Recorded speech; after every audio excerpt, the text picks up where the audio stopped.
ایک مکے میں منڈی لگتی تھی، اس کا نام تھا حضورہ۔ حضورہ نامی منڈی پہ نا ابو جہل کا قبضہ تھا۔ اونٹ بڑے خوبصورت تھے، شاندار تھے۔ اس نے کہا میں نے بولی دینی۔ ابو جہل نے اعلان کیا خبردار کوئی بولی نہ دے۔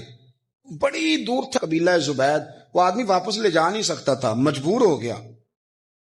ابو جہل کہنے لگا چوتھا حصہ قیمت دوں گا اور اونٹ تمہیں دے کے جانے پڑیں گے، یعنی اگر لاکھ کے ہیں تو 25,000 کے دو۔ بندہ بڑا پریشان ہوا، چودھریوں سے بات کی تو کہنے لگے بدماش بڑا ہے، ہم شریف لوگ ہیں، شریف اور بزدل میں کوئی پاس نہ آیا۔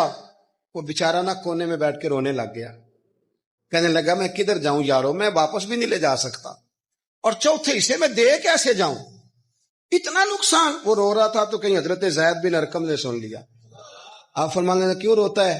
کہنے لگا یار میں نے تو اہل عرب کی تعریف سنی تھی، میرے ساتھ کھڑا ہی کوئی نہیں ہوتا۔ تو آپ فرمانے لگے تو نے عربی دیکھا ہی کب ہے؟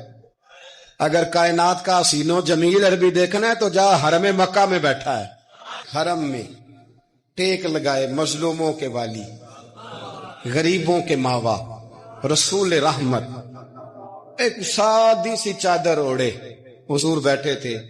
وہ زبیدی کہتا میں آیا، نبی کریم کو بات سنائی، حضور فرمانے لگے این الجمل کا، او کدھر ہے تیرے اونٹ؟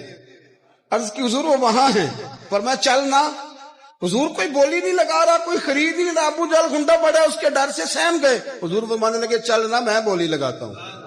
اور دیکھو نرخ بازار محبت کا انوکھا ہو گیا، خود خریداروں شامل آ کے مولا ہو گیا۔ نبی کریم نے حضرت سعد بن ابی وقاص کو بلایا، حضرت عمر کو، حضرت ابو بکر کو، مدد کے لیے نہیں۔